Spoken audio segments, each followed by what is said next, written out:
Very glad to be here. And yes, I'm picking up the question of how faith has an impact on digital culture, but more specifically, I'd like to talk about really a spirituality of communication for digital culture as an aspect of that question. And I've been engaged with this question for about 3 years, and I'm still sorting it out. So I'm grateful for the conversation and questions and feedback on it.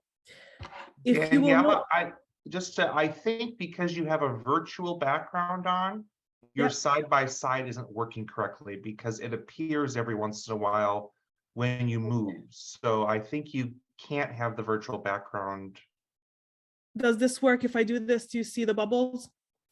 They come and go, but not very well. They Okay. come when they're next to you, but when they go to the side, they disappear into the virtual background. All right. You know, I don't have time to sort it out right now, so I'm just going to go without. Okay. All right. So this will be an exercise in listening well. So I'm inspired 2 days ago by a metaphor that Pete Phillips used about the beach and the seashore, and how that encapsulates for us the challenge of digital culture and faith in dialogue. And I thought about that some. And, you know, just to begin to say, exploring this dialogue between faith and culture here in the digital sense it's challenging work, and it's not clear, at least in my sense, because on one hand, we know that digital culture has been so pervasively impactful in most aspects of contemporary life, including the practice of faith. And on the other hand, we know also that traditions of faith are generally called to make some impact beyond one's interior state, transforming also the communal life into the social broader context. So it's both. And so to what degree? In the Christian context, which is where I'm located, Roman Catholic Christian, we call this broader impact evangelization, and it's considered integral or even identical with the mission of the church.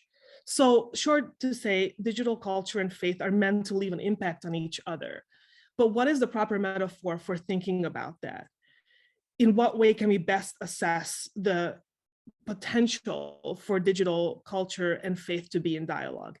Is transformation of digital culture by faith toward wholeness and flourishing truly possible, especially on this side of heaven? Or is the Christian really just called to abide in the tension of it, committed to witnessing our values at the foot of the cross, so to speak? And following from that, on what level should people of faith seek to engage digital culture and enacting practices toward change? So how does that actually work out?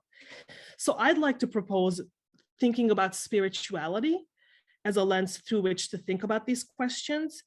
And in particular, I want to propose a spiritual understanding of what communication is.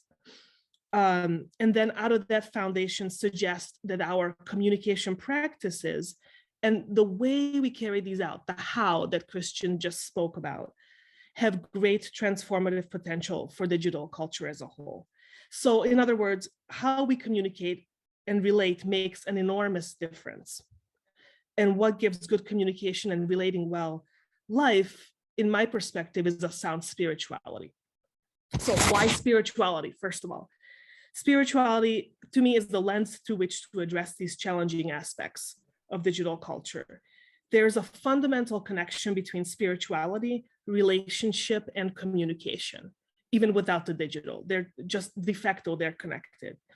Spirituality, and the way I define it from a Catholic Christian perspective, is de facto relational and offers along those lines invaluable wisdom, first of all, toward the practice of communication. And this relational focus resonates especially well with the act of communication, as well as the potential to transform authentic relationships and communities. And of course, these elements then are integral to human flourishing in the digital context and elsewhere, where many of the challenges we come to face come from the reduction and the reification of human presence and interaction into data and consumption of data. So spirituality and communication out of spirituality tests that and challenges that. How do I define spirituality? Here I'm quoting Sandra Schneider's work on this, who said spirituality in the Christian tradition is the human capacity toward transcendence and ultimate value, coupled with a deliberate way of living. So capacity toward transcendence and ultimate value, coupled with a deliberate way of living. Transcendence and ultimate value in the Christian sense is defined as a relationship with God. Specifically, God's self-gift to us and our human response to that of faith. Already then, spirituality is an experience of communication. That of, first of all, encountering, receiving, and listening to the divine word, and then offering back one's own faith response in turn. So from this, an intimate, life-giving relationship grows and expands onto one's experience of relating with self and others as well. Spirituality in this sense infuses one's ability to relate, to offer hospitality to the word, to listen, to express authenticity and truth, and to be able to make a gift of oneself to others in the image of God's self-gift offered to us. Significantly, these expressions of spirituality and of relating well, of course, are also communicative acts. And these communicative acts, rooted in this relational spirituality, could shape, of course, the ethos of digital culture toward greater flourishing therein. Now, more specific than just relating to God, Christian spirituality is, of course, ultimate meaning about encounter with the person of Jesus Christ. And in that even takes on a deeper relational dynamic. In our human capacity to seek ultimate meaning, the Christian encounters the divine through a call to relationship, which is the relationship of God's intimate communion with us in the incarnation. So the divine human relationship then becomes both edifying and transformative the way we experience relating as a whole. Christian spirituality, of course, explores the interior life, but it doesn't stop there. It's encompassing of all lived experience, personal, interpersonal, communal, and brings this lived experience into deep dialogue with ultimate meaning and value found in God. So there's an integral relationality at the heart of Christian spirituality. And in pursuit of ultimate meaning and value, the human person enters into a relationship and communion with God, and through that with others. Michael Downey states, a Christian spirituality rooted in the mystery of the Trinity emphasizes community rather than individuality. And the goal of the spiritual life entails perfection of one's relationship with others, rather than an ever more pure gaze of the mind's eye into some eternal truth out there or in one's interior life. So strong relational connections there and strong communicative connections into how we define this. Now, to make some connections between spirituality and communication. So first of all, the idea that God communicates. God communicating, the fact of that, the theological fact of that, is integral to Christian spirituality. And this divine communication is both universal and personal.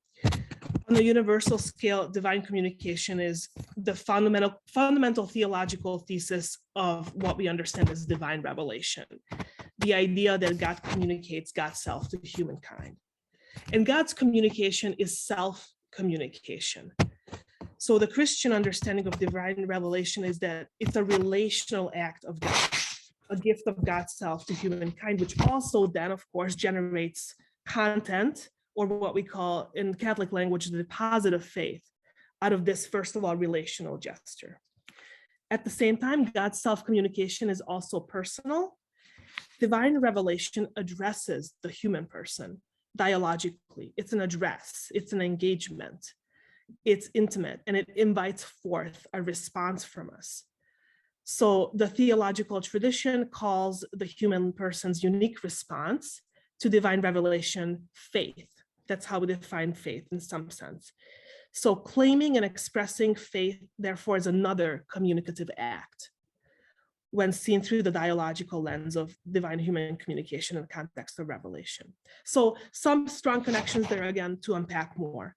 We can develop the connection here between spirituality and communication in a number of interesting directions, which I won't fully do, but just want to name. And these remain interesting areas for my research. And if you have thoughts on this, I'd love to hear them or receive them from you afterward. But one direction we can continue to explore this thread is what it means to communicate about spirituality. So in other words, that's a focus more on content. And so along these lines, especially in the digital context, what are our language forms? What are our ways of expression? What are the unique ways we tell the story in and through the language of the digital? I'm thinking of some of the research work I know Heidi has done on memes, for example. So what does that reflect on or share with us about spirituality and deeper expression? That to me is an interesting question. Along the same lines of not just language forms and grammatical things, right? But what is maybe normative content in a particular faith tradition that is expressed through the digital, and what does that say about spirituality? So these are broader questions. Another broader question thread we could follow here is not the content, but rather the method. So what is, in other words, the spiritual impact of communication? What does that mean to explore communication and spirituality in that vein? What impact does communication leave in a spiritual sense? And this could be, of course, good or bad. I know from ministerial formation, which is the work that I do, that good communication, whether it's empathetic skills or active listening or those good communicative skills in a group, is essential to good ministry. It's essential to healing and wholeness. And coupled with that is the idea that, for example, counseling or spiritual direction or pastoral care, or even the ritual of reconciliation, they all rely on good communication as a medium for healing and growth. Adversely, in a negative sense, things like verbal violence and cyberbullying in the digital context can cause really deep wounds, abuse, and even despair. We see many sad cases of suicide as a result of verbal violence online. So spirituality receives impact from communication, whether in a good or bad sense. So the one question to continue to unpack, at least for me, is what is the spiritual impact that digital culture makes in terms of its communicative practices? And here I think it'd be interesting to continue with the work that Steve Oki cited from Catherine Schmidt about the essential elements of internet culture, digital culture, such as anonymity and authority and truth, and how each of those impact spiritually. Again, that's just another thread. I'd like to end with thinking about a third vein, which I've unpacked a little bit more, and that is thinking about a spirituality of communication. So first of all, spirituality and communication in terms of content, then spiritual impact of communication, two other threads, but I'm landing here a bit more on what is a spirituality of communication and what might be constitutive elements of that. And here in my context, from a Roman Catholic perspective. So I haven't found that much on this in my research. I'm sure I'm missing some things, but I did come across a proposition from nearly 40 years ago here from the East Asian Pastoral Institute's work, which I'm not that familiar with. So I'm not sure if that's still around or has changed into something else, but I found work from them that proposed a Christian spirituality of communication that was built on 5 pillars, 5 theological pillars, which included the theology of revelation, included the understanding of Jesus Christ as the Word incarnate, included the aim for the Christian to build communion or tend toward communion. It included the necessary awareness of the Christian to be aware of context, especially truthfulness in context. And it included also the commitment of the Christian to announce a message of hope or commitment to the gospel, in other words. So their work proposed that a Christian spirituality of communication is built on these 5 pillars to draw and interpret meaning out of the divine-human relationship, and to then live this out in a way that the human person relates not only to self, but others and creation. So these kind of shape ultimate meaning in the Christian sense and orient the Christian in a particular way toward forming relationships. So I wanted to make some brief connections for each of these, what it might mean in digital culture, and then I'd be very happy to take your comments and thoughts on this. So of course, digital culture is our context in many ways for a lived spirituality these days. And people of faith are facing a commitment to a conscious and deliberate way of living out their spirituality in this cultural context. We don't leave it at the door, right? So these 5 pillars from Christian spirituality can shape what that looks like. And I'm interested in drawing some connections. So first of all, revelation and faith. A Christian spirituality of communication that is built on the theological premise of God communicating God's self to humankind and evokes faith response would be in the realm of what revelation and faith brings to the table. So we know from theology that God's self-communication or an outpouring of Trinitarian life is a divine gift of self, offered in love, which both engages and transforms the human person in its image. So what is a conscious and deliberate way of living that out in digital culture? First of all, I think it would consider deeply the interpersonal dynamics of communication that we experience in these digital spaces. And it would seek to shape these interactions through the mold of loving self-gift offered with the aim of forging relationships. So this is something that's distinctively different in its assumptions about communication than, for example, networked individualism or a transactional and reductive business model that we see on social media platforms, or reifying human interaction into data that is consumed and shared and sold and bought. So how can we interact in the mode of loving self-gift offered in love? A lot to unpack there, but for the sake of time, I'm moving on to the second one, which is Christ the incarnate word as another pillar of Christian spirituality.